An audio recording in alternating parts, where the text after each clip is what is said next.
Live from the 607, it's the Ocho Duro Parlay Hour, where we're talking everything going on in the world of sports. Join in the conversation on social media with the hashtag ODPH, because here we go.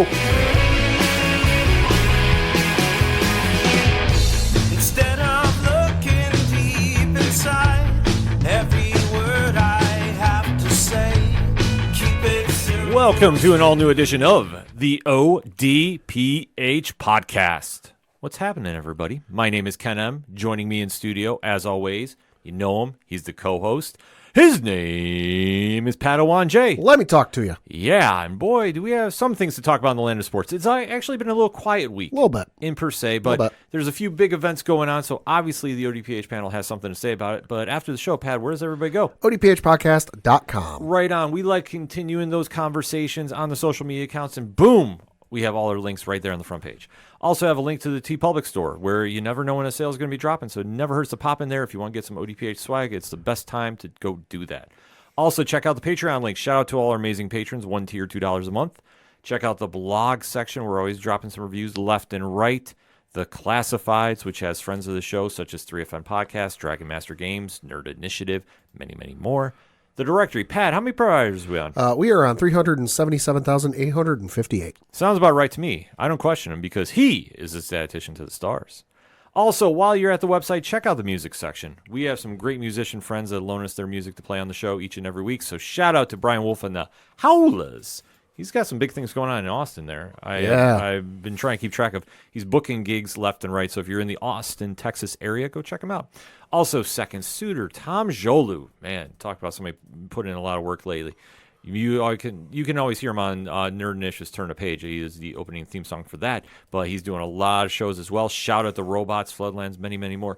Basically, if it's anything and everything that is the ODPH, you can find it at odphpodcast.com. And if you use hashtags, well, why don't you use the hashtag ODPHpod? Kicking off this edition of the show, the NFL is still in full off-season swing. And there were some moves that we have to recap that happened since the last show. So, Pat, let's get into it. Yeah, and of course, the first and probably biggest story of the past week has been Justin Fields, as we predicted, would not be starting this season with the Chicago Bears. He was traded on Friday or Saturday, I forget which it was. But he was traded to the Pittsburgh Steelers for a 2025 conditional pick. Right now, it is a 6th round pick, but it has the potential, whatever the circumstances are, if they meet those requirements, it will turn into a 4th round pick. Well, this was a big domino that we were waiting to see fall. And obviously, if you know what is going on with the Bears organization, they do have the number 1 pick for this year's draft. They do. There is a lot of teams in love with Caleb Williams from USC.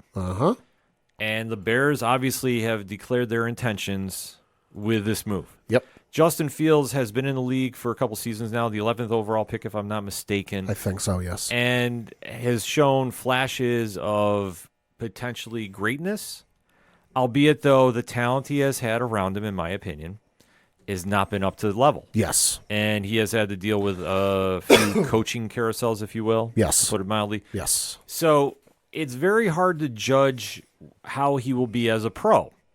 And obviously, with the new direction Chicago wants to take, all signs were pointing that they were going to make this move. The biggest question mark was going to be, where was the landing spot going to be? Right. And this one is a little puzzling to a certain degree, but it's not, because Pittsburgh had a need for a quarterback. Yep. But they did get Russell Wilson from Denver. Yep. Albeit, though, his contract, Denver is paying the majority of. Well, he's getting paid twice. He's getting paid the $37 or $39 million, whatever it is, from Denver, and then Pittsburgh's giving him the $1 million. Right. So he's technically getting 2 paychecks into his bank account this year.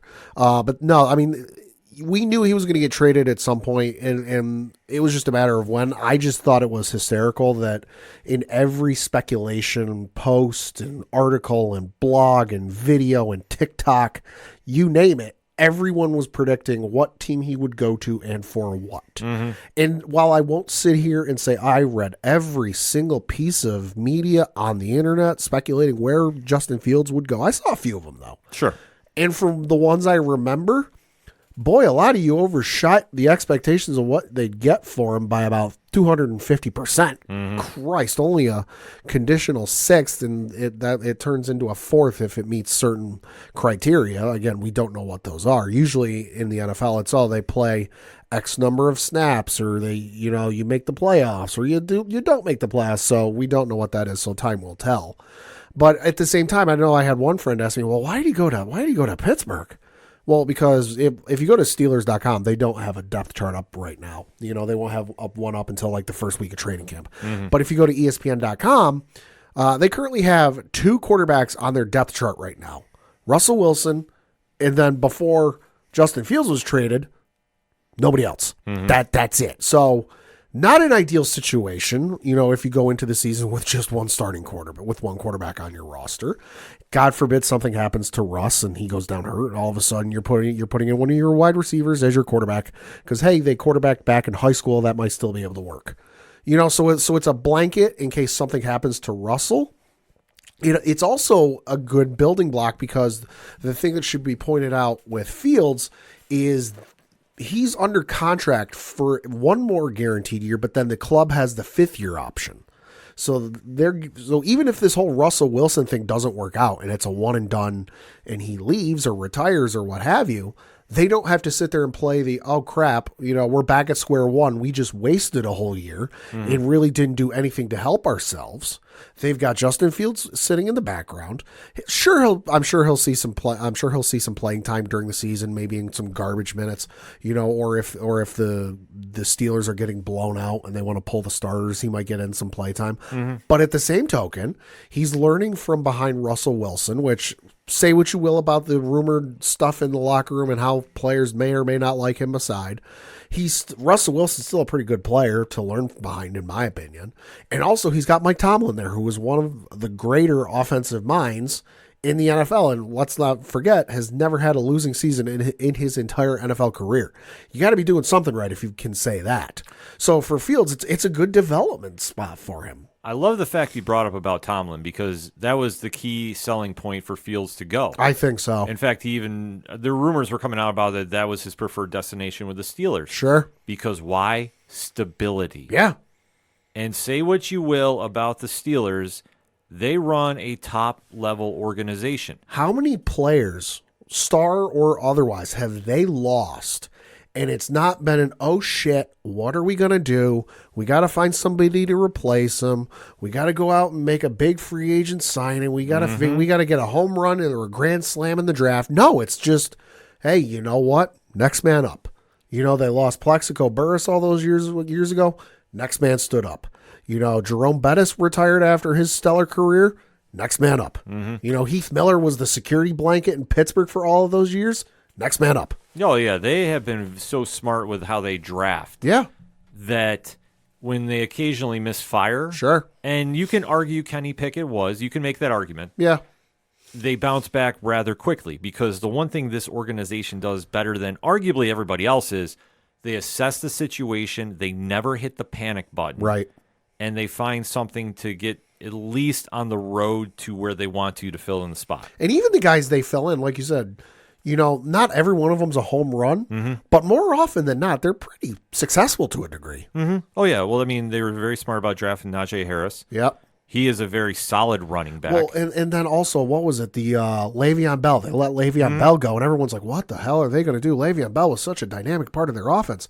If I'm not mistaken, it was like James Conner who stepped up and came out of nowhere and showed everybody. Yeah. That's the one thing they have, and they're very smart in their draft picks. Like I say, if they have to lose a player for whatever reason, they usually bounce back rather quickly. And that's something that this organization is doing with Fields is they knew they had to fill in the quarterback position. Yep. Honestly. And we have to be right down the middle like we're on Wrestling Night Live with this. Sure. We don't know what we're getting with Russell Wilson. You really don't. He had a decent season statistically last year, but it wasn't good on the field. Right. See, this year obviously is a make or break year for him. Yeah. He's what is he? I got to pull it up here. He is 35 years old.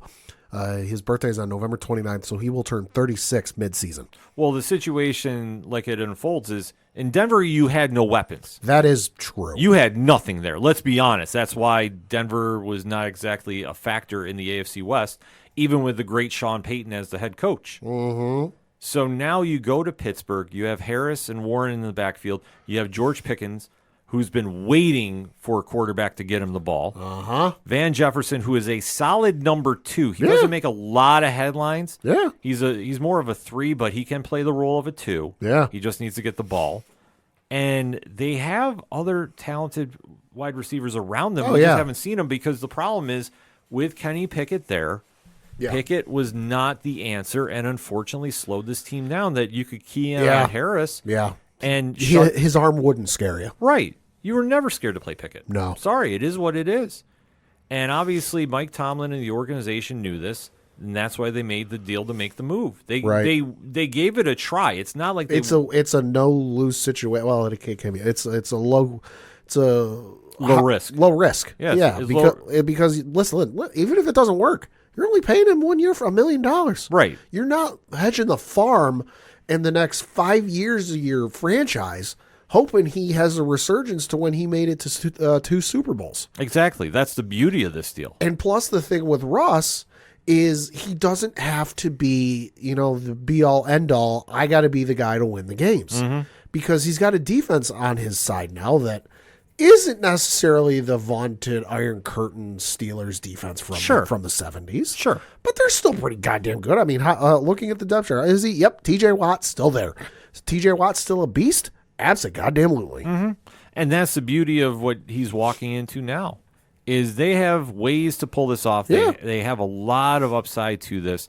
And if they're smart about it, which the Steelers are, this has the potential to be something really big. Yeah. And for anybody that's complaining about Fields going there and Chicago didn't get enough, I honestly will applaud. It's about all you're going to get for him. I'll applaud to the Bears about this. They could have gotten a lot more if they wanted to send him somewhere else. Sure. And there's allegedly 4 or 5 teams involved. And sure, we could sit here and play armchair analyst and figure this out. But Fields wanted to go to the Steelers. He had given Chicago all he had. Yep. The Bears granted him the wish, and I mean, almost to the fault of the organization. Uh-huh. But I will applaud him if this is true, that this is where Fields wanted to go and they granted his wish, because they didn't have to. No, they didn't. They could have honestly sent him anywhere else, probably get some better draft picks and improve their situation. That is showing how much they're relying on Caleb Williams to be the guy. And I will be honest with you. Good luck, kid. I don't know. I mean, there's some decent pieces there now because, let's face it, he will start if he gets drafted by Chicago. I'm not ruling out the possibility of them taking someone else or a potentially Eli Manning part 2, if you remember his draft years ago. But, I mean, because Tyson Bagnet is current listed starter for Chicago. Who? Exactly. And their second is Brett Ryfian, who at least I've heard of, but doesn't strike fear to me whatsoever. But at least offensively, they've got some weapons now. DeAndre Swift they acquired this offseason, as we mentioned. Khalil Herbert's still there. DJ Moore, who they got last year, is still up there. And we will mention it here in a minute. But to tease the lead, they also acquired Keenan Allen. Who's still pretty goddamn good, if I do say so. And then they got Cole Kmet as their tight end, who's fairly good tight end. So they've got some weapons, but it's not going to be an instant success. Some, and a keyword, some Bears fans might hope it will be. Mm-hmm. And that's where we have to wait and see. But I think for the Bears, listen, if they're all sold on Williams, this is the right move to make. Their fan base, I mean, you have to be somewhat excited unless they decide to make a move with somebody. Right. Which, honestly, at this situation, I can't see them doing. I can't.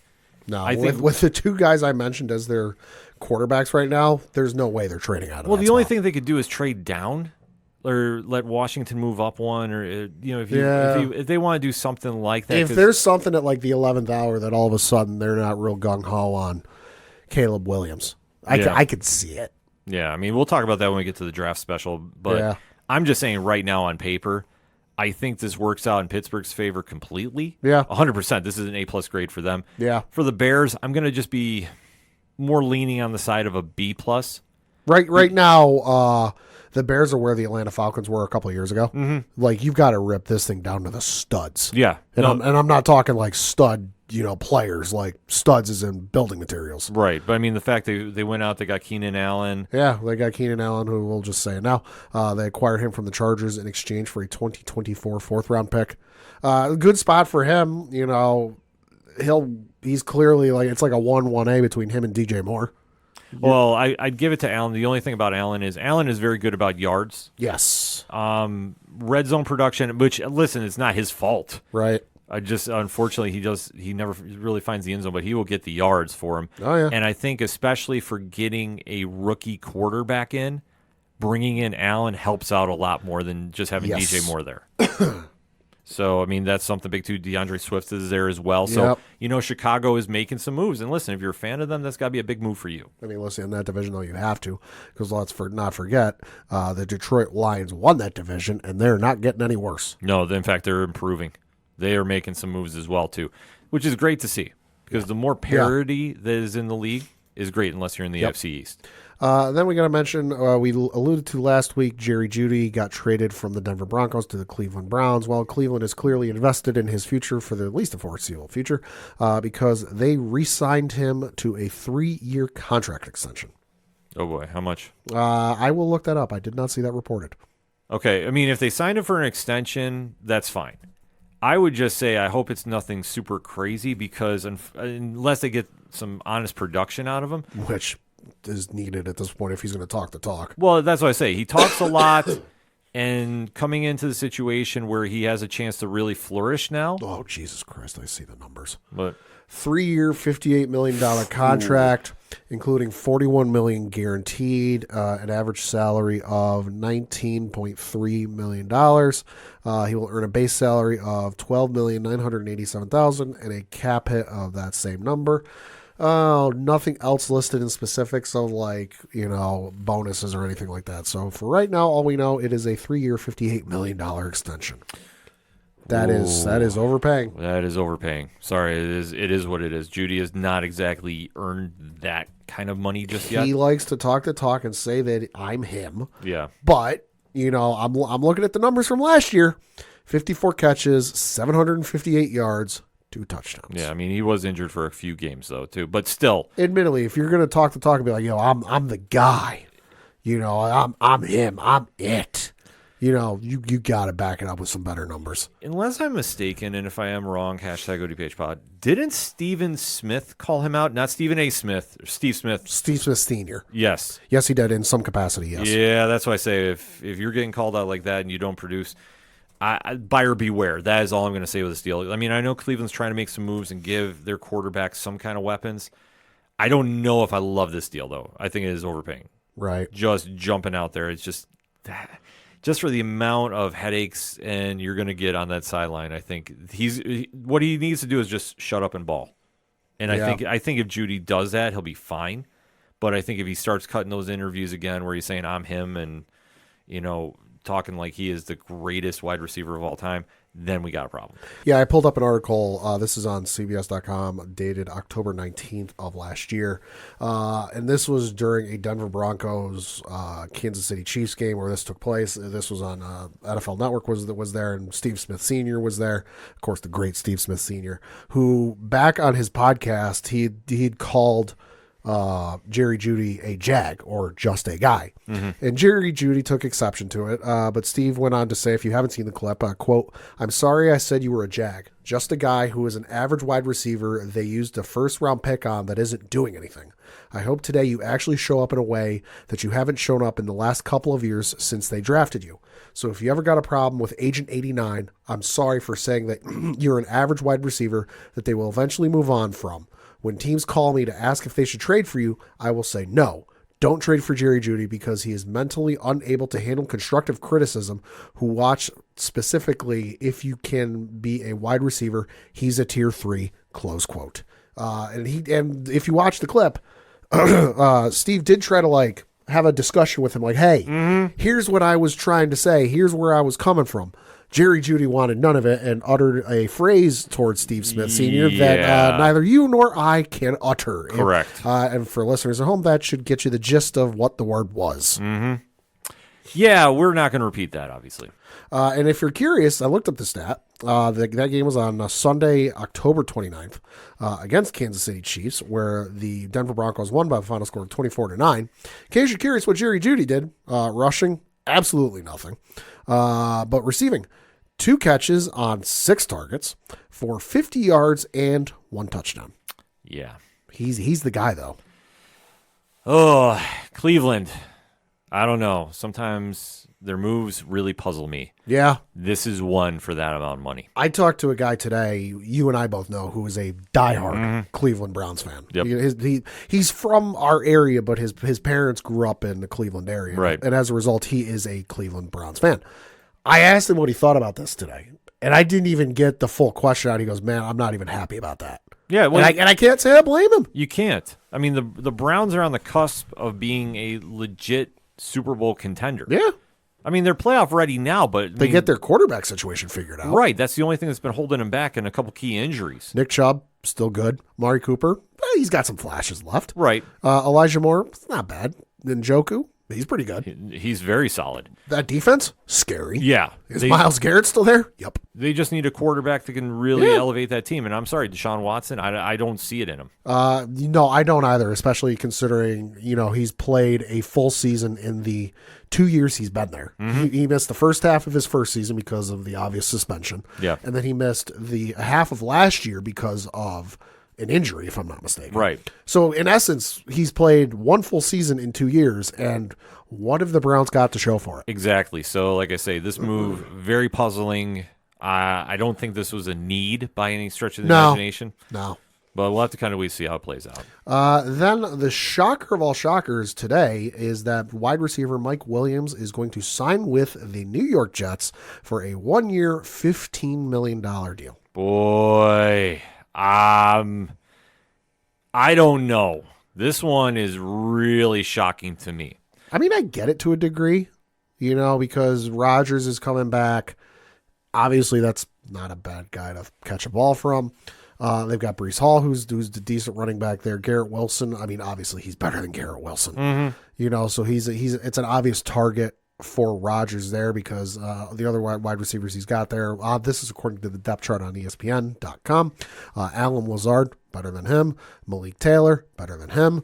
Jason Brownlee, he's better than him. And Lance McCutcheon, better than him. So clear number one, clear guy for Rodgers to throw to, but that's assuming Rodgers comes back a full 100% or back to what he was in his MVP years after the injury. The way I see this is the Jets going for broke, which going to be rough in that division to do because Miami's played very well. If they repeat their success, Buffalo's obviously still there. Patriots are the Patriots. You never know what's going to happen when they play each other because, hey, in division. But then just the rest of the AFC. You've got the teams in the AFC North, Cincinnati, Baltimore, Pittsburgh. Can't rule Pittsburgh out. You got the South with Houston, Jacksonville, you never know. Indy, you never know with next year.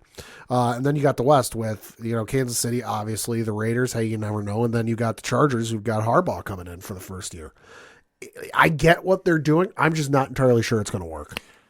With Mike Williams, he is somebody that has all the potential in the world, and just unfortunately it hasn't clicked. Unfortunately, it's San Diego, or Los Angeles. He's had a lot of injuries too, which that is true. Which maybe a new scenery would help. It could be. I don't know, but I think with the Jets, it's a smart move for them. Yeah. And especially if the contract is very incentive laced. Yeah, I think imagine. that's probably a smarter move. And I think for Aaron Rodgers is a great wide receiver for him. Yeah. Williams is very tall. He can jump up and go get a ball. Yeah. So this will help out in that aspect. I mean, if he can get back to his 2021 year where he caught 76 balls for 1,146 yards, the Jets will take that all damn day. Well, exactly. I mean, I think he'll be a solid number 2, I think, at this age. Yeah. Behind Wilson, which is fine. Yeah. Nothing wrong with that.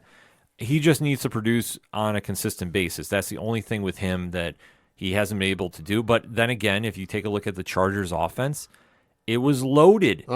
So trying to get a ball in that situation, very difficult. This is true. So now with the Jets as is right now and saying Rodgers comes back 100%, right, he has his best options to get the full opportunity. Yeah. And I think with it being incentive laced, I think you're going to see, maybe the change of scenery is going to help. I mean, I'm not penciling him in to have like the All-Star or All-Pro season, but I could see him getting maybe comeback player of the year. he has a potential for it. I would Yeah. say a high upside about Yeah. that. Like percentage-wise, I'll say 60%. Sure. I mean, to me, though, this just screams Aaron Rodgers is actually the GM of that team. Oh, absolutely. Well, we all knew he was going there. Yeah. The minute he signed there and he started getting all former players from Green Bay, Uh-huh. you knew he had some stake in this. Uh-huh. And obviously, the Jets want to cater to their number one quarterback. Uh-huh. And if Rodgers can give you a flashes at the old Rodgers, it's well worth it. If he unfortunately cannot at his age, Yeah. because Father Time finds everybody, This is true. we don't know what we're going to get out of him. Yeah. So we'll have to kind of wait and see on that. And then the New Orleans Saints signed defensive end Chase Young to a 1-year, $13 million fully guaranteed deal. I don't know if I like that one either. I mean, it makes sense from the aspect of obviously the Saints defense needs a whole ton of work. Right. You know, so you Cameron Jordan's still there. You've got Tyrann Matthew signed in the offseason, or he signed the extension, whatever it was. So you got Honey Badger still there. Marshawn Lattimore's still there. So they're slowly building together some pieces there on the defense. Maybe get a couple guys in the draft. Listen, it's the NFC South. It's the worst division in the entire NFL. Somebody has to win that fucking division, and it could give them the albeit slight advantage to do that. Somebody's got to win, but Young has been known not to be 100% on plays at times. Yeah, that's true. Or allegedly. I'll put the allegedly by it. But I know that was a rumored strike against him. Right.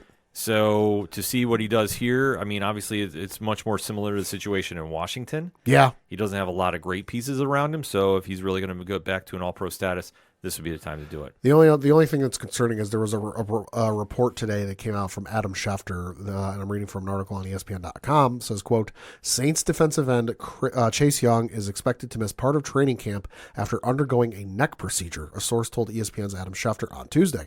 Young signed a 1-year deal worth a guaranteed $13 million following his visit with the Saints on Monday. The Saints were among the teams aware of the neck issue and felt comfortable moving ahead with the signing, a source told Schefter. Young missed the Washington Commanders' season opener last season because of a neck stinger sustained in the first preseason game. Mm-hmm. While Young was initially expected to delay his return until week 3, he played the next week and did not miss another game in 2023. Close quote. Yeah, so we'll have to wait and see. Something to keep an eye out for. Yeah, I mean, I'd like to see him bounce back Yeah. and get back to the form that we all thought we were going to see him coming out of college. Yeah. And like I say, it's just the allegedly is there. It's just, I mean, it's tough to say, but Yeah. you know, it's the problem when you have somebody that comes out. You have to keep him motivated. Washington at the time, I mean, it's very tough to have motivation. Yeah. You know, under the former regime. Yeah. So we'll just kind of put it out there. But if Young wants to bounce back, it's a smart move to bounce back. Yeah. And then lastly, certainly not leastly, San Francisco lost out on a draft pick. Yes, reading from an article on CBS.com says, quote, the San Francisco 49ers are known as the kings of the compensatory pick, and they racked up several again this year. They, along with the Los Angeles Rams, received a league-high 5 additional draft picks earlier this month and were the only team that received multiple compensatory picks in the 3rd and 4th rounds. However, a couple of their draft picks have reportedly been demoted. The 49ers will forfeit their original 5th-round selection next year, 2025, and have their 2024 4th-round selection in the upcoming draft, the 131st pick, moved behind the compensatory picks to the end of that round. So that would be the 135th pick. The NFL released a statement on why this happened. Quote, the action resulted from a league review that found administrative payroll accounting errors at the close of the 2022 league year that resulted in a misreporting of the club's cumulative player compensation. The NFL determined that the club would have remained under the salary cap at all times, regardless of the error, and there was no intent to circumvent the cap, close quote. Interesting. What the fuck you doing, San Francisco? Yeah. For the amount of payroll and salary cap and financial stuff you do every day, you're fudging numbers. I'm shocked at this because Asterisk their whole season. yeah. Oh man, now I got questions. I got real questions. I don't want to think of this because I always say John Lynch, I think, is probably the best GM in football right now. It was. But man, oh man, I got thoughts on this. Crazy to think that this has already been the second week of free agency pretty I know. much. Like, good Lord. But, you know, the biggest domino fell, so we have a lot to talk about with that. So definitely hit us up on that hashtag ODPH pod. Thoughts on Justin Fields going to Pittsburgh? San Francisco making a clerical error? Yeah. Can I say that? You can. Oh, and then the other moves going on in the league. How is your team shaping up? A lot of teams are bolstering the rosters. Some are looking very depleted. And obviously, it's getting closer and closer to the NFL draft time. So we're getting a sense of what teams are doing. So definitely hit us up. Let us know what you're thinking. We're going to take a quick break. We'll be right back. You ever wondered what comics Mark from Vale is into? What Zach from Left Behind's favorite MCU movies are? Well, Metalcore Nerds is the show for you. My name is Sean Mott, and here at Metalcore Nerds, we cover the latest things in pop culture, whether it be Star Wars, Marvel, DC, AEW, and everything else in between. You can listen to the show every Monday on Adobe Howl at 7 p.m. Eastern, or find it anywhere you find podcasts after it debuts on the radio station. Coming back for another segment on this edition of the ODPH podcast, and a lot of moving and shaking is going on in the land of World Wrestling Entertainment as the road to WrestleMania gets a little more clear. Yeah. This past week, we were graced with a rock concert. It was certainly something. On Saturday or Friday night for SmackDown, The Rock went back to the full rock heel mode, singing in Memphis. Coming out to his old Hollywood rock theme song, Yeah. or at least a remix of it. Yeah, how you feeling about that, Pat? I love the music coming back. I got psyched for that because, as I've said before on the show, but if you're new to the show, this is the first time you're hearing it, I did not start watching pro wrestling until WrestleMania 30. I was aware of it because I grew up in the era where, where Stone Cold and NWO and all that was going on. Like, I didn't watch, but I knew they were a thing. Yeah. Because everyone had the shirts at school. So I never got to see or hear the Hollywood rock stuff live. So to see it and hear it, for me, I'm pretty psyched about it. It's a fantastic time if you grew up in that era watching, and obviously Dwayne The Rock Johnson is a staple of that time period. Absolutely. Hollywood's biggest action star right now. So to see him come back to WWE and get back in the form, it's bringing a lot of new eyes to the product and a lot that are getting reintroduced to what really made him stand out as such a superstar in that time. And you can argue that the product has not been hotter since those Attitude Era days. I mean, they've got how many TV sellouts and all the eyes on the ratings and all that. Good Lord. It goes back to the simple format of Endeavor TKO. And they let Triple H have total creative control. He understands the temp in the room better than anybody. And he has been working with The Rock, who is a TKO board member, about building this WrestleMania into arguably the greatest of all time thus far. It's shaping up to be. It's shaping up there, and allowing this kind of freedom to do is exciting for fans, and everybody is tuning in. There's a buzz around WWE shows, and like you alluded to at live shows, that they're on a consecutive sellout streak, even in areas that have never done really well before. Yeah, I mean, you look at the crowd last night. That was at I believe it was NC State, the university. That was one of the hottest crowds I've seen for a television show. I'm not talking pay-per-view because obviously if we're talking pay-per-view, you got to go back to Puerto Rico. Yeah. But for a TV crowd, because we've certainly watched weeks where you could hear a pin drop during a wrestling match that they just did not care. Yeah. But that crowd last night on Monday Night Raw, holy shit. Yeah. From the start was hot. Well, they got up for it because obviously coming off that promo and what was going on with SmackDown, as we do have a little clarification about what is going on with the U.S. title. That's the biggest thing to take home. Yeah. Because it has been officially announced that Logan Paul will be defending his belt against not only Randy Orton, but who, Pat? Kevin Owens. Yes. How you feeling about that match? Love that match. Triple threat, always good, especially when you got Randy and Kevin Owens involved in it. I'm not sure how I feel about the stunner into the RKO they did on SmackDown last week. It was awesome, but it was also goofy at the same time. But no, Logan is clearly, say what you will about him outside the ring in his personal business. In-ring work, he's fantastic. He's always put on a good match. I can't think of one match I saw him perform in and went, that really didn't do it for me. Yeah. Certainly some were better than others, but they've all been enjoyable as hell. Randy always puts on a good match, no matter who he's with. And then Kevin Owens, I've always enjoyed. I've always liked his stuff from the time of his NXT days and when he debuted on the main roster, powerbombing Cena on Monday Night Raw in July, what was it, 2015, 2016, whatever it was.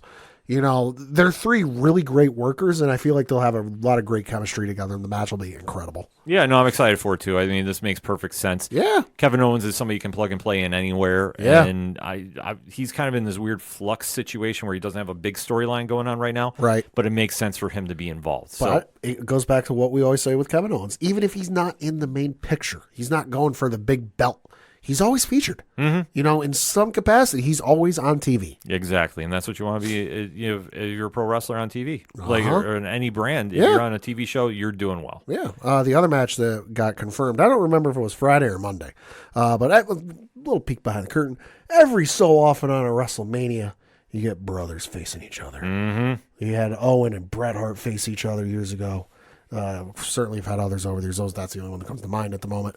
But this year, WrestleMania 40, Jimmy versus Jey Uso.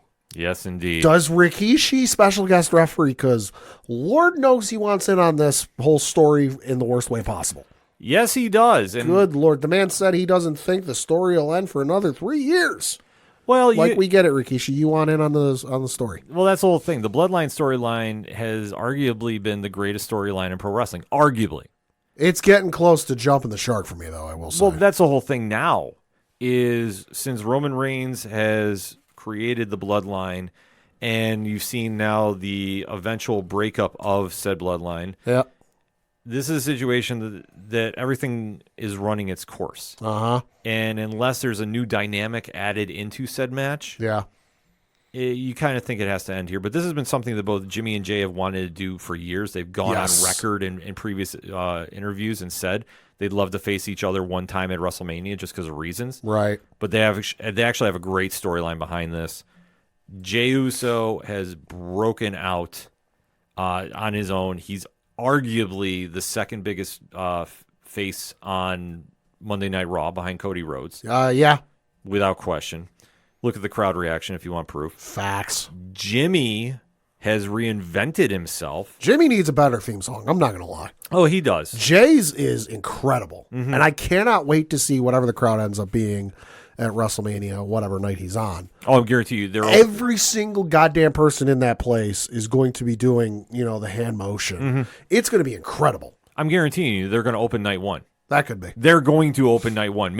Maybe night two. Yeah. But they will be the opening match because that's going to get the crowd exploding. But with Jimmy doing his work as well, too. I mean, Jimmy has formed his own unique character, which I love seeing because he's really kind of playing to the, sniveling heel. Yeah. And it's been some fun interactions he's had. So this has been making perfect sense. I love the fact that it's officially announced. They've got a couple weeks to build it up even more, even though I don't think they need to. Yeah, no, not really. But there's some exciting things going on with that. And then, like you touched upon, Monday Night Raw, that's where we opened with Jey Uso in the ring. Yeah.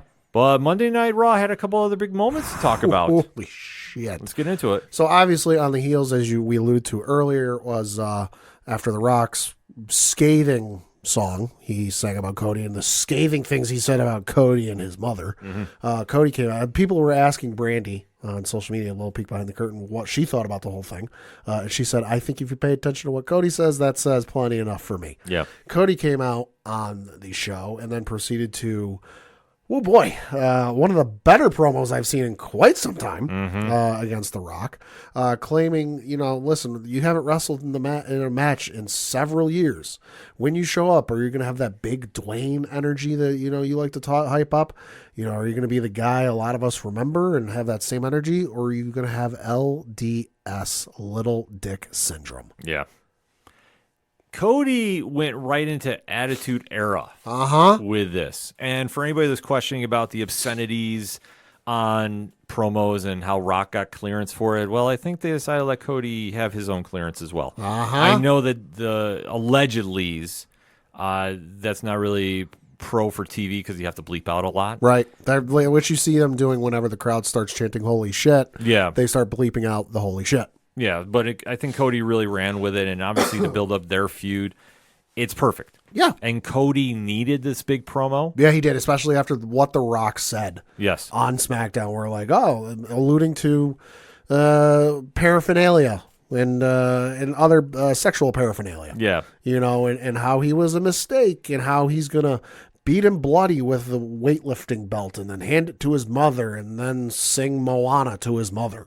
Yeah, no. You know, like if Cody would have come out in any other fashion on Monday and said anything else, it would have knocked him down several pegs. No, I agree with you. Cody had to come with it, and this was one of his better promos. Yeah. So, you know, and then what was it? He ended with saying, I don't, you know, you might be the final boss. I really don't know. I don't know what's going to happen. You know, come WrestleMania, who's going to win our tag match, you know, but I do know that you're not going to be the final boss. You're going to be Roman's side chick. Yep. Oh. And then even with the Paul Heyman line, don't make me go Homelander on you. Yeah, don't make me go Homelander and rip your throat out. I'm taking my victory lap on this one. You have been calling him the Rhodelander for years. For years. He's finally caught on to it. So anybody want to let Cody know about it, we would love to talk to him here on the ODPH. Yeah. Just about comics. I'll talk to him about that. No, but I thought they played into it very well. It set a high tempo for the night. Yeah. Obviously, they've been building in a few more matches for the six-pack tag team ladder match for WrestleMania. Yeah, so the six-pack ladder match, it's a six-man ladder match for the undisputed WWE Tag Team Championships. Six teams, yes, thank you. But the Judgment Day and Finn Balor and Damian Priest are going to be defending their belt, and then we knew going into the week it was going to be against 3 teams from Monday Night Raw and 2 teams from Friday Night SmackDown. We found out the 3 teams from Monday Night Raw on this most recent episode of Monday Night Raw. The first of which, well, I think was the first match on the show, was DIY, Johnny Gargano and Tommaso Ciampa defeating the Creed brothers. So Gargano and Ciampa, who have been in WWE for like 10 years or something like that, finally making it onto Monday Night Raw, making it onto WrestleMania. Super happy for them. This was a fantastic match. Yes, it was. This might have been best match of the night. And anybody not sold on the Creed brothers, biggest upside in wrestling right now, in my opinion. I agree wholeheartedly. And listen, some people might not be thrilled. DIY's getting the future over the Creed brothers. The Creed brothers are so young. They've got so many more years ahead of them. Here's the thing. If you put them in this match, I think they would have been exposed a little bit. And what I mean by this is, like you touched upon, they're very young. Yeah. They don't exactly have the crowd behind them just yet because... and listen, I want to see him do that, like, cannonball, whatever it is, finisher off a ladder as much as the next person. But it doesn't make sense right now. No. And especially unless the crowd is buying into their characters, it would almost be too predictable they wouldn't win. Yeah, yeah. DIY getting there, Johnny Gargano and Tommaso Ciampa, who have been killing it in NXT for years. Literally carried that brand for how many years? Johnny was Mr. Takeover for the longest time under the 1.0 brand. Yep. So the fact that they got their moment in, this is a great thing for them. I'm super excited to see what they do. Yeah. I'm not sure exactly, do I think they're going to win the match? Probably not. I mean, listen, probably not, but I'm holding out hope. But listen, I'm just excited they got there too. Like just don't let Candice LeRae near ringside for that match. Oh, let her go. Jesus. I love the heel persona. The fact that she is just fully bought into this, I'm in. I'm in. She is one of the best wrestlers they have on the roster, and now I think she's finally found her character. Yeah. And if you've never seen her work on the indies, like, she was killing it. Yeah. But yeah, I'm hoping actually they get into WrestleMania, her and Indy Hartwell. I'm not sure how. I get the feeling you might still see something, because I think at this point the women's tag team belts are about the only thing on the main roster that aren't up for grabs at WrestleMania. I could still see something happening though. Right, because I mean I've heard rumors that Asuka hurt her knee. Ooh, I don't know. These are not confirmed. It's just what you've read. I've seen a couple sites, but I want to get more confirmation because if that is the case, yeah, I wouldn't doubt them doing like an open challenge. Yeah, I could see it. And you could have 4 teams get on there, because I think what's ultimately going to happen if Asuka is good to go, right, it'd be her and Kairi Sane against Bianca Belair and Naomi. I could see it. I could see that happening as of right now, but they have been doing that on the house show circuit, but in a 6-woman tag with Bailey getting added to Bianca and Naomi team, and then you got Damage Control on the other side. Yeah, so they've been doing that on the house shows. Yeah, so we'll have to wait and see about that. I'm like I say, I hope Asuka's completely healthy, and if she's ready to go. I mean, like if they did an open challenge like they're doing for the men's titles, I'd be okay with that too. The other 2 teams we learned, though, getting back to the 6-pack ladder match, was you had Awesome Truth defeat Indusher, or stumble into defeating Indusher. So you've got R-Truth and Miz have qualified for WrestleMania. No brainer there. No. I think they're walking out with the titles. I don't think it's anything close. And then lastly confirmed, it was after they defeated Alpha Academy, and specifically Otis and Akira Tozawa. Although admittedly, I would have liked to see Akira Tozawa and Otis get featured. Once I saw they were going up against this team, though, I'm like, yeah, okay, we know these guys are going to win. This was the most predictable one of the bunch. Yeah, I have to agree. Was the New Day. Kofi Kingston and Xavier Woods. I'm like, listen, I love me some Otis. I love me some Akira Tozawa. They're both hilarious. Mm-hmm. There's no way they're beating New Day. Yeah, no, New Day obviously is ready for Mania. Can you imagine, though, if they come out for this match, and for the first time in, how long has he been out? A while? Oh, Big E. Big E's at ringside with them. The pop? Because rumor is, and again, much like you with Asuka, nobody's told me anything. I have not saying this as a confirmation, but I have heard and I have read some rumors that he's close. If he could, that would be amazing. No, I'm not even saying he's got to wrestle. No, but he just but came if out he's with just there. If his presence is there, that's enough. Uh-huh. I'd love to see it. The pop would be, especially he does like the full intro he used to back when they were united a couple of years ago. Yeah. Don't you dare be sour. Yep. Oh my God, the pop will be enormous. It'll be insane. Uh-huh. I need this. I do too. So we'll have to wait to see about that. So the tag team picture is getting a little more in focus. I know they have to add a couple more teams from SmackDown. Yep. I fully see New British Strong Style in there. I can see it. I keep blanking on their name. Oh yeah, I know. Officially, it's Pete Dunne and Tyler Bates. Tyler Bates, yeah. I think they get in, and then I would not doubt. Boy, I gotta see who else is on that roster because I was gonna say I can't remember. LWO maybe.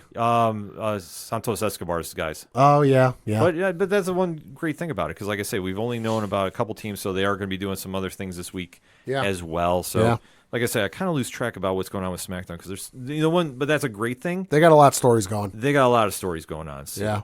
And then obviously the biggest one coming out of Monday Night Raw was Sami Zayn and Gunther. Yes. And a very, very fiery promo. We had a contract signing and the table didn't get overturned. I was astounded. I was shocked at that. My fiance was watching and I'm sitting there going, all right, when are they going to flip the table here? She goes, what do you mean? I go, listen, it's a contract signing in pro wrestling. You could almost bet on the under or whatever the over-under is for the amount of time that table's going to be planted. Mm-hmm. You know, I go, it's about the same success rate as a wrestling wedding. You know, they don't ever end well.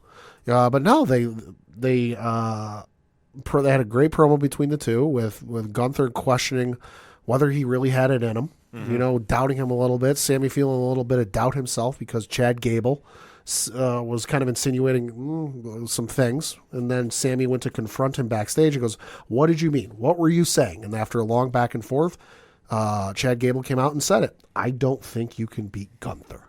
And I know I'm not the only one because when we in our group chat with Rich, I mentioned it to you, and I got some Rocky vibes from that whole thing.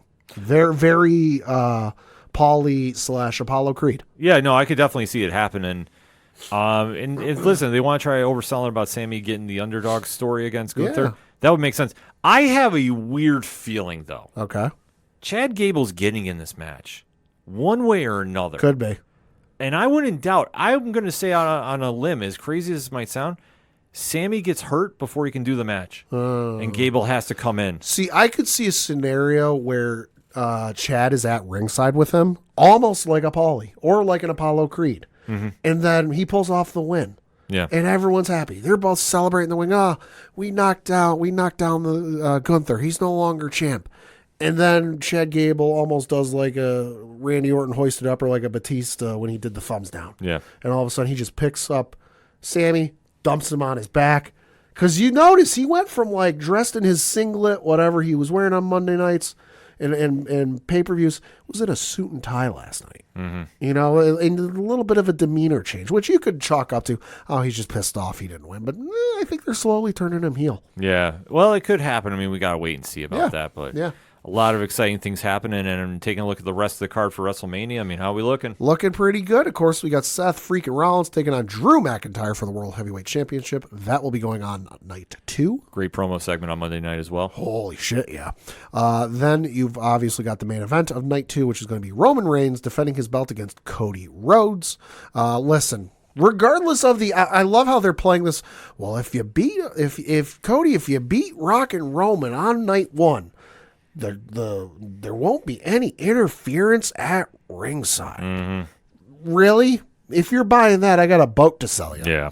But some of the other matches we do know, these are all to be announced for what night they're taking place. Io Sky is taking on Bayley in a singles match for the WWE Women's Championship. I got a feeling that's night one. Probably.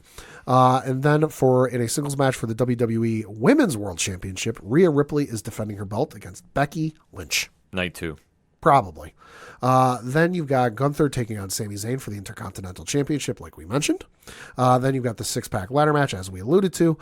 Then officially announced, I believe it was last week. It was a Friday, yeah. We forgot about this. In a singles match, AJ Styles taking on L.A. Knight. Yeah. Uh-huh. About time they did this official. Yes. Nothing wrong with this. Yeah. I still am kind of shocked that they went this route instead of making this for the U.S. title, but I'm not mad about it. No, I'm not either. I expect this to be the middle portion of one of the nights of Mania. Mm-hmm. It's still a marquee match. Yeah. And then obviously, as we alluded to, Jimmy and Jay are taking on each other, and then you've got the triple threat for the U.S. title. A lot of great things happening from WWE programming this week, and obviously the road to WrestleMania is getting a little more clear, a few more matches to be added. But, man, they're loading the deck for Philly, which is only 2 weeks away. Yeah, How crazy. insane is that? Crazy. So in the meantime, hit us up on that hashtag ODPH pod. What is your feelings about the current state of WrestleMania? Did you love the stuff you saw this weekend? Did you not? What do you think is going to wind up happening on the big night? Because we have a lot to talk about, a lot of programming on the way. And if you want even more pro wrestling content, make sure to check out every Thursday night, Eastern Standard Time, 8 p.m., Wrestling Night Live on Nerd Initiative YouTube and streaming services. That all said, we're going to take a quick break. We'll be right back. Do not adjust your dial. Or, well, your phone, your watch, or whatever the heck you're using to listen to the awesome podcast you're currently listening to. I am the Duke of Nerds, Tyler Mack, and I am here to tell you that being a nerd can be a bit overwhelming, especially after 30. Life moves pretty fast in our nerd culture, and if you don't take the time to notice things, you miss out. That's why I'm here. As your Duke of Nerds, I am charged with educating, enlightening, and entertaining you on all things nerdy. I do it by running the 30 to Nerdy podcast. 30 to Nerdy is a Badcast Company production and currently playing wherever you cast your pod. Follow along each episode using the hashtag 30andNerdyPod. And check out what all is going on at 30andNerdyPodcast.com. Whether it's DC, Marvel, comics, or video games, I have got you covered. So tune in now. Cheers to you, nerds. Coming back for another segment on this edition of the ODPH podcast. Actually, it's the last segment of the show. Time is flying by. So, Pat, what you got? I got a couple things to talk about. First of which is obviously the local minute and looking at the standings for the Federal Prospects Hockey League. That is, of course, the league our local Binghamton Black Bears play in the Empire Division. Another week, Binghamton still in first place. Let's ride. In 45 games played, Binghamton has a record of 30 wins in regulation, 6 losses, 7 losses in either overtime or shootouts, no overtime wins, and 2 shootout wins. They have a total of 101 points. They are ahead of Motor City in second place, who has 85 points. Danbury in third place, who has 78 points. Elmira in fourth place, who has 52 points. And then Watertown in last place, who has 48 points. Should also note, we got a couple more teams in both the Empire and the Continental. That's the other division in the FPHL division that have qualified for the playoffs. So Binghamton is qualified, as we alluded to last week, but also Motor City, Danbury have qualified from the Empire division, or the Empire division, and then from the Continental division, Columbus and Carolina have qualified.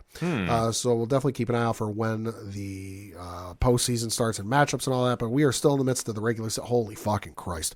I'm spoiling the lead here, folks. They had a couple games last week. The first of which was on Friday, March 15th, where all 3 of these games were at home.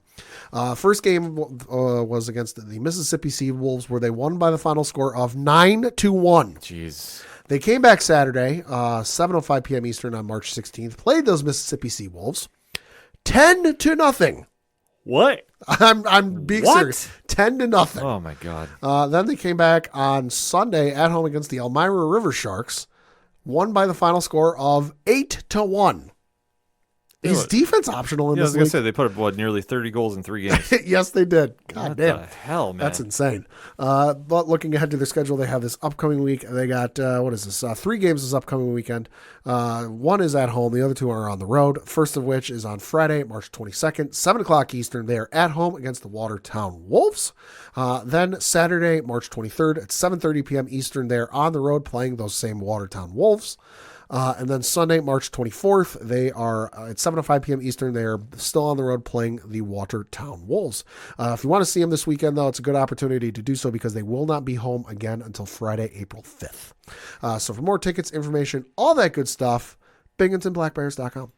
Then we got to talk a little bit of college football because it was announced today by the folks over at ESPN that they're not losing the college football playoff anytime soon. They have signed or agreed to a deal with the college football playoff for a 6-year, $7.8 billion contract that they will be the sole media rights holder of the event through the 2031-2032 season.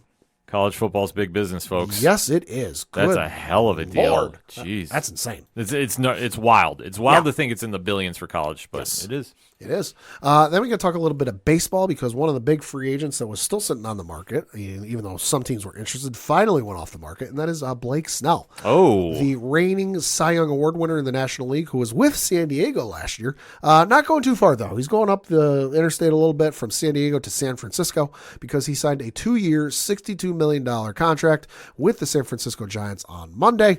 There is an opt-out after the first season, according to, I know, John Heyman and Jeff Passan have both reported it.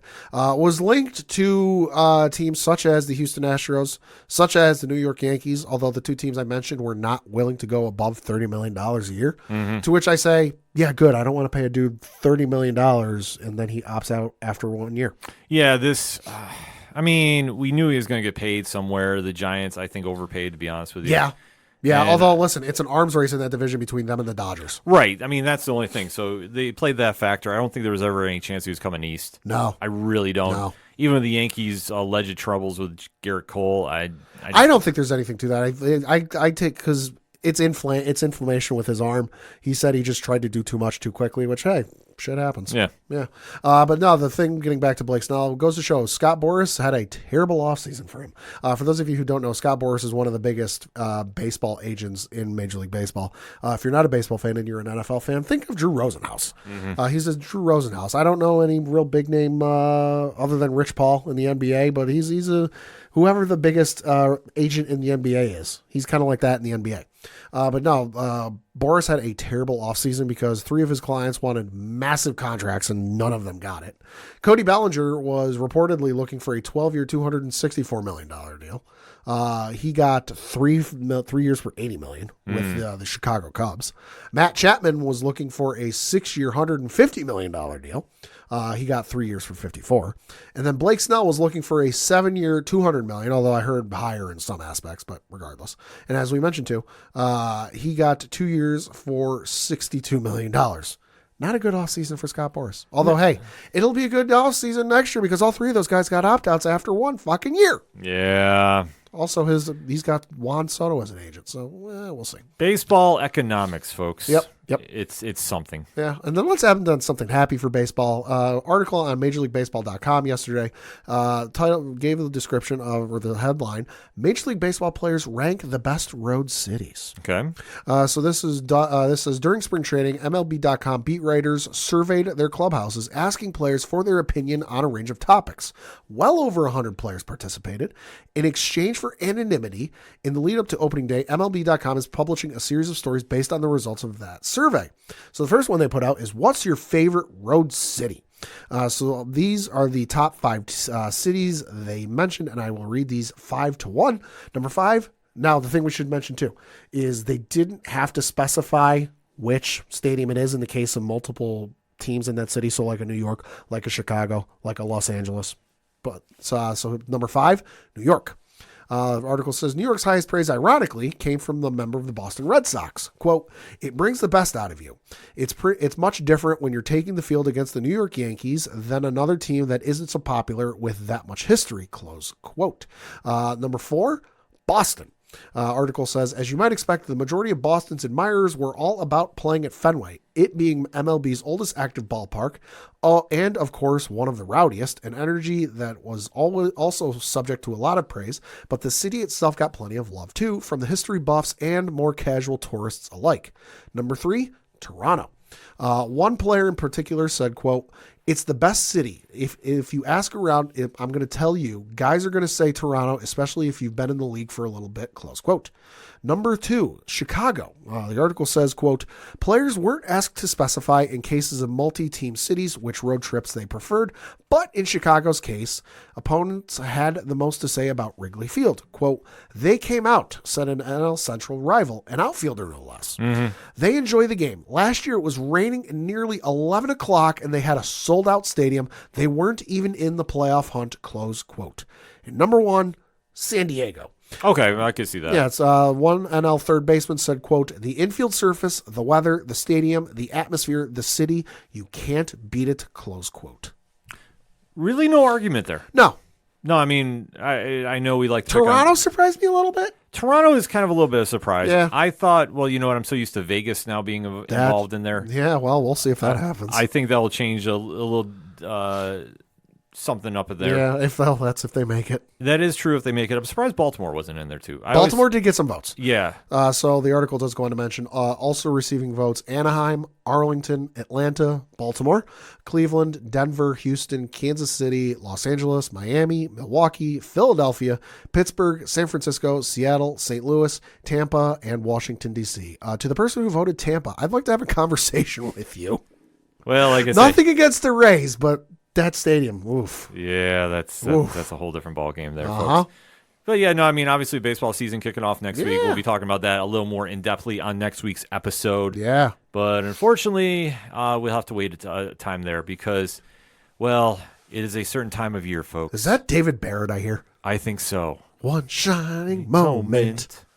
Yes. Let's not forget the 1 year, I forget who it was. There was a guy who used to report for ESPN, live streamed himself singing that song. Yeah. Oh, my God. Yeah, when you hear One Shining Moment and you know it is that time of the year where somebody is handing out brackets, it can only mean one thing. It's the men's and women's NCAA basketball tournaments. If you work in an office cubicle, double check your coworkers. Odds are they're not doing work. Yeah, allegedly, the most skipped day of work the entire year is Thursday, when the games kick off. Yeah. So I'm not, now granted, I'm not snitching anybody out. No, I did get asked if I'm working Friday. Yeah, I did have somebody ask me about that too. Like, are you gonna be here Friday? I'm like, Lord willing, yeah. Yeah, I had a similar response. Yeah, I mean, if my team was in this, I'd probably have more of a interest to say maybe I would have requested it off. Your team's in it. Well, my team is in it, but like I say, this is not exactly a dominant year for Duke. That's true. So I'm not sitting there going like, the warm and fuzzies, so to speak. Sure. So I definitely I'm feeling confident, but not as much because as we kind of break down the brackets here very quickly, I mean, what's jumping out to you, Pat? We'll start off in the what the hell division is this? I can't even tell. The East. We'll go to the East. Yeah, we'll go to the East. Listen, this division is fucking ridiculous because you got the number 1 seed in this division, and I think they're the number 1 seed overall is the UConn Huskies.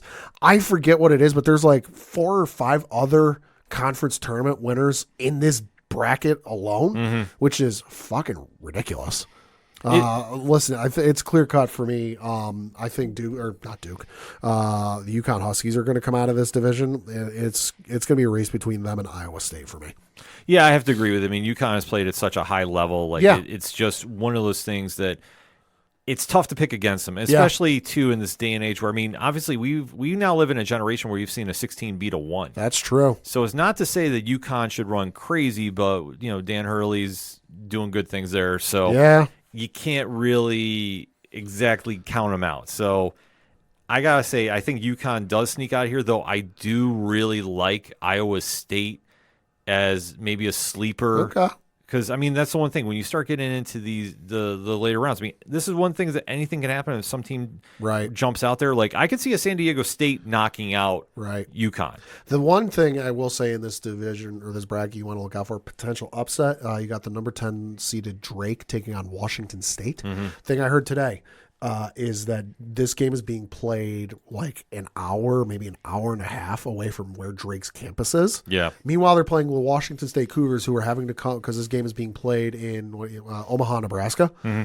Meanwhile, the Washington Cougars are having to come like halfway across the country. Yeah. So, hey, a little bit of home cooking, Drake doesn't necessarily have to show up, a couple days before. They can roll in the day of because the game's not until, 10:05 p.m. Eastern. Yeah. They can roll in day of and get some home cooking that day. This is very, Just very true. saying. This is very true. Just saying. Then you're looking at the Western Conference. Number one seed in this bracket is the North Carolina Tar Heels. I know that pains you to hear. It does. We will see who they play. They got one of the winners of the play-in first four, I should say, awaiting them. A couple other interesting matchups. You got Michigan State taking on Mississippi State. Alabama's in there. Roll Tide. You got Clemson's in there. Baylor taking on Colgate. Dayton taking on Nevada. Arizona taking on Long Beach State. Could we see Long Beach State beat Arizona? Possibly. Anything's possible. I would say this. I mean, as much as it pains me, Carolina got here. Yep. Reasons. Yeah. I never doubt out Tom Izzo at Michigan State. No matter what team he has, coaching does help in this situation. I could see them possibly upsetting Carolina. Not trying to be a hater, but it is what it is. Yeah. I mean, this should be on paper Carolina's to lose. Yep. I mean, I don't want to say this is the weakest one of the four brackets, but in my opinion, I think this one is probably the most clear road Yeah. to get there. So, There's not a lot of heavy hitters here. barring anything super crazy happening, I could see a Long Beach State pulling an upset here. Yeah. But I could see a Baylor making a run too at 3. Yeah, what is it? I think I saw a couple people making the pick of Baylor going deep. Yeah, Baylor's got a deeper roster than people realize. Yeah. They could make a run. I mean, they do have an easy schedule, so to speak. Yeah. But you can't really rely on the upsets happening all the time. So Yeah. I will say this: I think Carolina gets there, but I don't doubt Baylor as a sleeper. Yep. Then in the Southern Division, you've got the number one seed is Houston. A couple other interesting matchups. You got Nebraska taking on Texas A&M. James Madison University's in there against Wisconsin. That's my 12-5 pick. Ooh, okay. Then you've mine too as well, by the way. Then you've got the Dukies taking on Vermont. Good luck, Vermont. Yeah. NC State taking on Texas Tech. Kentucky's in there against Oakland. Florida against a to be determined, and then Marquette taking on Western Kentucky. This one is very, very stacked. I don't think people realize how deep this is. Yeah. Houston is ridiculous. Yeah. And their defense, if they show up and play, they're going to run away with this easily. It's not even going to be close. Right. This one, I love James Madison as a 12-5 pick. I really do. I do too. I think that James Madison people are sleeping on. In fact, I'm not saying they're going to beat Duke in the second round, but if it happened, I wouldn't be super shocked. Like, that's how much faith I think that they can step up to potential. And then looking at that lower half, I mean, between Kentucky, who as much as I'm not exactly a fan, Sure. they're loaded enough and they got healthy at the right time. Yeah. So I figure Kentucky will at least make the Elite Eight, because they should beat Oakland, and then they get the winner of whoever wins between Texas Tech and NC State. They should win that game. Yeah. But then once you get to the Elite Eight, then it gets a little dicey. Yeah, I mean, Florida could have made a run, but I know they just had an injury to one of their big guys. Right. So I think that is going to hurt them. This one, though, I'll kill a spoiler right here. I think Houston wins the whole thing. Okay. So I got Houston beating this. Okay. I think it's ultimately going to come down between them and Kentucky. I could see it. And that's going to be a hell of a game. I'm telling you right now. I'm excited for that one. And then lastly, in the Midwest Division, you've got the number one seed is Purdue. They're going up against a team to be determined. Utah State's taking on TCU. Gonzaga's taking on McNeese. Kansas taking on Samford. South Carolina taking on Oregon. Creighton taking on Akron. Texas taking on, to be determined. And Tennessee taking on St. Peter's. This one has the most potentials for low seed upsets Could be. than any other bracket. Could be. McNeese is not that bad, folks, as a 12-5 over Gonzaga. Right, it's not bad, but also Gonzaga plays like coasting through the regular season. You never hear anything crazy out of them in the regular season, and then come postseason, come tournament time, it's like, oh yeah, hey, we're Gonzaga, we're good. Yeah. In fact, I wouldn't even doubt Stanford beats Kansas. Ooh. Kansas has not looked they have not looked good this year. Bill Self has a good program, but they have not played up to potential. Right. I'm not doubting that happens. And then you could see an Akron over Creighton at 3. I could see it. You could. But I know I'm going to hear somebody give a big yell from the nerdy South, if you will. I think Tennessee beats Purdue Ooh. to go to the Final Four. Okay. I truly do. I think Tennessee has enough weapons on offense; they can Okay. do it. And Purdue, I mean, a lot of people, the analysts and such, are picking Purdue to win it all. Okay. Listen, they have a great chance. I haven't really seen the wow factor personally. No. So- Purdue's always one of those teams, like in college football. They Yeah. have a great regular season. They look awesome in the regular season, but then they get to postseason and they just lay a goose egg. Yeah, like I could see them getting to that final game, but I think Tennessee's got them. I think Yeah. they're really going to step up and could see take it. that. And then, I mean, who you got winning the whole chip after all? So in my Final Four, I have got, let me get that over there. I have got, come on, swipe, there we go. I've got UConn taking on Arizona, so a 1 versus 2. And then I've got Kentucky taking on Purdue, so a 3 versus 1. I've got UConn and Kentucky in the title game with UConn winning the whole thing. So I got UConn and Carolina Ooh, getting there, even though I'm hoping I'm wrong. I really am. I'm hoping I Sure. sabotage my entire bracket. sure. Duke Blue Devils forever. Unfortunately, though, not in this tournament. Listen, I think Houston is going to get there. Houston against Tennessee. Houston is going to win that one by 14 Okay. because they're going to put the Volunteers defense on ice or offense on ice. Sorry, Tyler.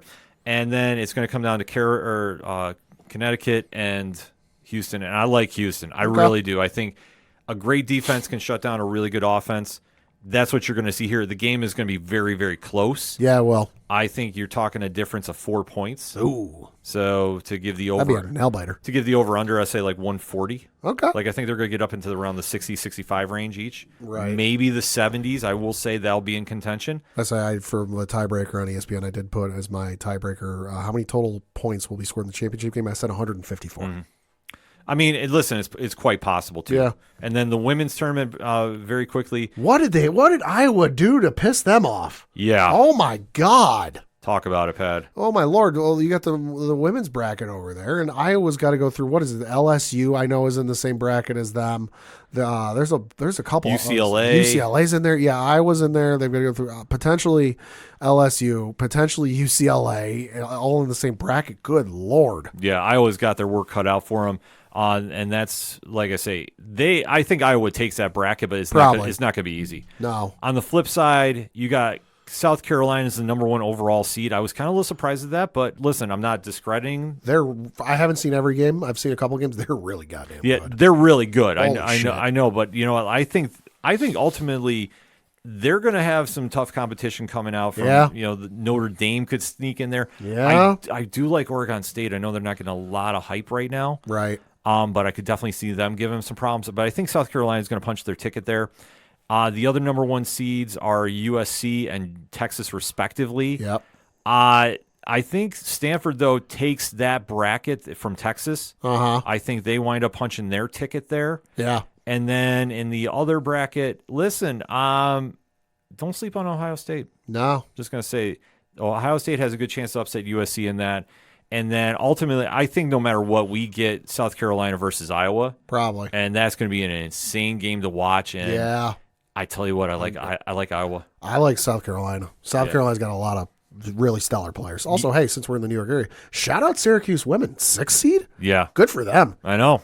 Hey, listen, that's the beauty of this time of year for the college basketball. No matter the men's or women's bracket, there's always going to be great games on. So definitely make sure you check your local listings where you can watch them. The games will be starting Thursday at noon Eastern Standard Time, so you definitely don't want to miss them as the tourney starts kicking off. The women's kickoff on the 22nd. Yeah. So definitely make sure to check that out, and we'll be recapping them as we go along because there's nothing like March Madness. No, folks. and if you want to see some absurd stuff, go look at the NIT bracket and the records and where they got ranked in that bracket. I got some questions for those folks. That blows my mind every time. I honestly, no disrespect to them, I can't do it because my head explodes. No, I can't either. But I think it was like Xavier. Someone has a 16 and 17 record, but like they've got like a single digit ranking in that bracket. It's absurd. Yeah, it's wild. But like I say, that's why we play the games. And it'll be fun to watch and be fun to recap as well. That being said, for anything and everything it is the ODPH, you can find it at odphpodcast.com. That's it for this week in sports. So for the one and only Padawan J, Fuck the Astros. I'm your host, Ken. Remember to fill out your brackets, folks. Thank you as always for listening to the ODPH podcast. We'll see you next time.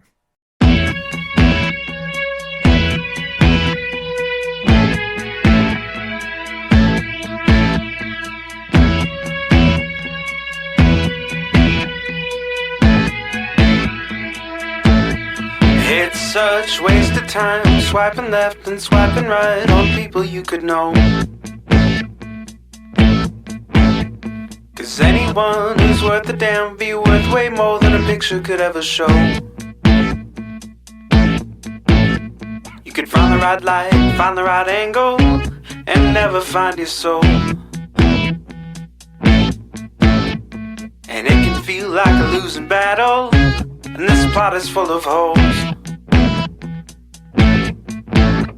This modern way of finding love just makes me feel so alone. And I can't be the only one sick of staring at my phone.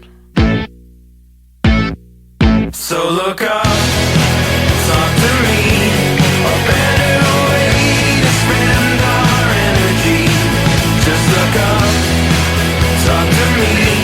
We don't have to float alone on the open sea. Don't know that I believe in the old time fable. Everyone has just one true love. All I know is you're across this table, and you're all I'm thinking of. So look up, talk to me, a better way to spend our energy. Just look up, talk to me. We don't have to float alone on the open sea. Ooh, ooh, talk to me. Ooh, talk to me. It's such waste of time swiping left and swiping right on people you could know.